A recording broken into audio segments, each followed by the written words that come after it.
Hello everyone, my name is Jacoman and welcome back to another redstone video, and in this video I'm going to be attempt to build, that was a very broken sentence, I'm going to be attempting to build a counter number thing. I'm not really sure, but let's get into it. So here I've set up a bunch of comparators in redstone, and just basically what each of these do is they just power a certain lamp on these things, or on the counter, but this row here actually powers the entire row, which does save some time, and it just does that by powering the lamp in the middle with that redstone line there.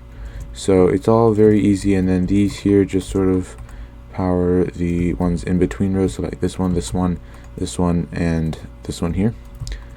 And then these ones just power these side ones, just in case I need them.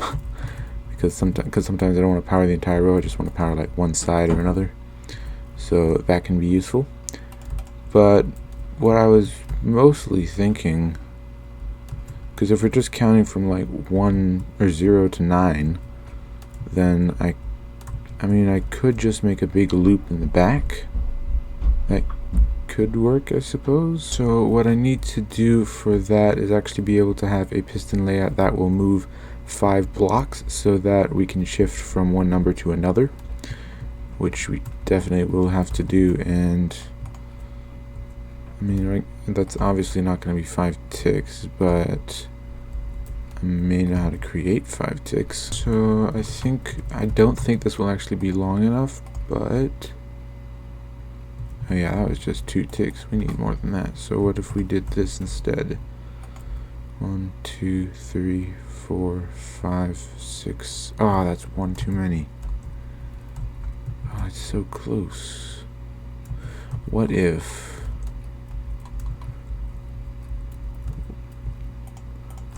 we did this instead? So we took it from over here, and then it would constantly be on, but what if we put a torch on there instead? 1, 2, 3, 4, 5, 6. No, it's still 6. I don't know why I thought that would be different. But what if we had something to cut off the last tick? I don't know if this setup here will work, but we'll see. 1, 2, 3, 4, 5. Did that work? Hold on, let's try this. 1, 2, 3, 4, 5. Yes, that worked. Oh, perfect. Okay, so now we should probably create this piston block shifting. What the heck is this called? Piston feed tape, that's the name. Okay, so I guess we should go ahead and put the piston feed tape for this thing in place.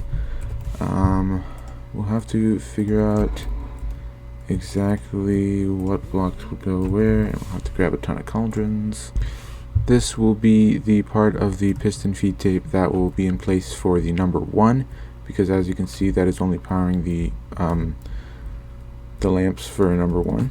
And then once we shift it past, we'll have to power a different set of lamps. Man, this is actually really fun. It's not the way I thought I would be doing it, but it is so much fun. Okay, let's get some pistons in place. Wow, this thing is a lot more massive than I wanted it to be. Okay, so I kind of like color coded these sections of glass here for each number, and there are 10 sections. This weird curved section right here is 1. This is 2, as you can see here.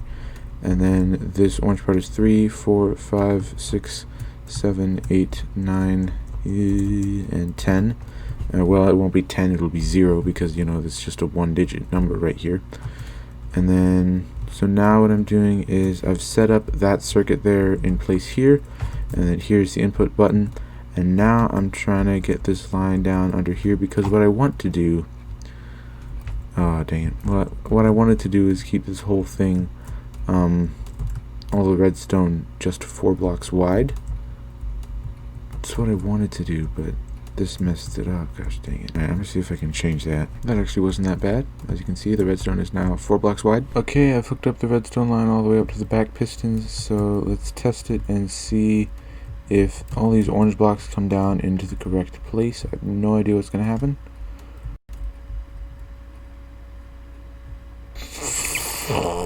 This is way past the push limit. So I made the whole thing smaller and sort of just wrinkled up the entire thing. But basically now what it will do is these pushes will push them over here, and then they will go up, and then the glass will come down, or over, and then down, and then over, and then way up, and then over, and then down, over, and then down into the number section again. So it's a lot more compact. It is a little bit taller now, which is not the best, but it's definitely not as long in the back. And there are definitely things that are smaller than this, but it works, and that's what I'm wanting. So, or I'm assuming it works. I haven't actually tested this yet. Probably should do that. But first we need to actually connect up this line here. This, all this redstone here, we need to connect all this up to this line right here. Okay, I've connected up the thing with a wire here, so now the whole thing should be working. But I made it back up just in case. That is mesmerizing to watch. Oh, but it did not work. I think the ticks need to be slower. Actually, I think something that had to do with it was the fact that this, because I think it's supposed to just give off one tick, and then but this messed it up. Okay, y'all, we have it all working now. So if we put a block here, everything moves around once, and then if we destroy the block again, everything moves around once, and then so on and so on.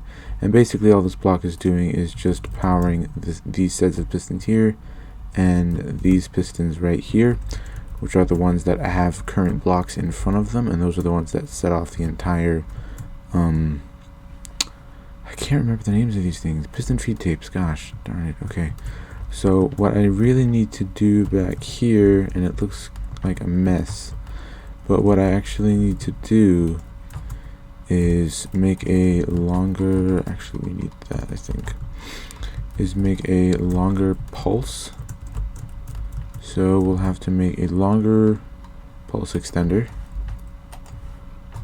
and we'll have to have more hoppers. So now we've extended things, and we should see it shift 5 blocks. So if we let's just grab a cauldron quick and put this cauldron into the system, this point here, and it should go 1, 2, 3, 4, 5. So it should be in line with this one there after we click the button, but it didn't work. Alright, so once again we want this cauldron to move down to get behind this cauldron so it's in line. And I've rebuilt some of the wiring back here. I actually haven't tested this yet, so I don't know what's gonna happen really.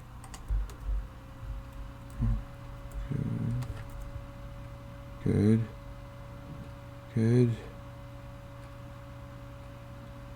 Not good. It's okay. We can work that out. We can do a little piston action here. Okay. Again, let's see if we can get this right. So that cauldron should move in line with this cauldron. And go. 1, 2 more. And stop. No. It was still too soon, or not soon enough. Yes! Okay, it just worked. So if we put a cauldron here, and we'll just go ahead and replace that with glass. You can see I just moved the position of this torch. It was right here, so I just moved it to over here, and now the whole thing works. As you can see, this cauldron moved 1, 2, 3, 4, and 5, and then the whole machine stops. Oh yes, perfect. Okay, this is definitely wider than 4 blocks, but whatever, I don't care anymore. Okay, so now all we need to do is replace each set of glass with the number coordination and buckets and water and stuff and cauldrons, not buckets, and then we'll be done.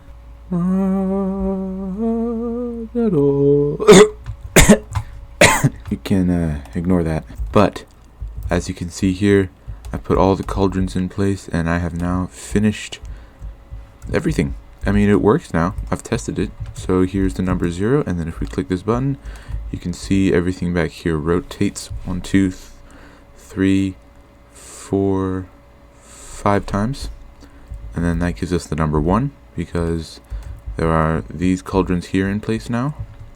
And then if we click this button again, it'll shift through all of these 1, 2, 3, 4, 5 times, and that gives us the number 2. And then we can shift through it again and get the number 3, and then click it again and get the number 4 and the number 5 and 6, 7, 8, and 9. Look at that. Okay, so there's all the numbers. We just shifted through all of them. So if we click this button one more time and goes and it shifts through 1, 2, 3, 4, and 5, then we're back to the number 0 again. So look at that, we made a counter with an absolutely enormous piston feed tape. Oh, but it's just beautiful, and it's so mesmerizing to watch it work too. I mean, look at this. It's so, it's like you can't follow everything at once because it's all happening all at once. It's honestly so cool. But anyways, that is all I have time for today. So if you enjoyed today's video, then leave a like down below. And if you really enjoyed it, then consider subscribing because that would help out a lot. But yeah, I'll see you next time.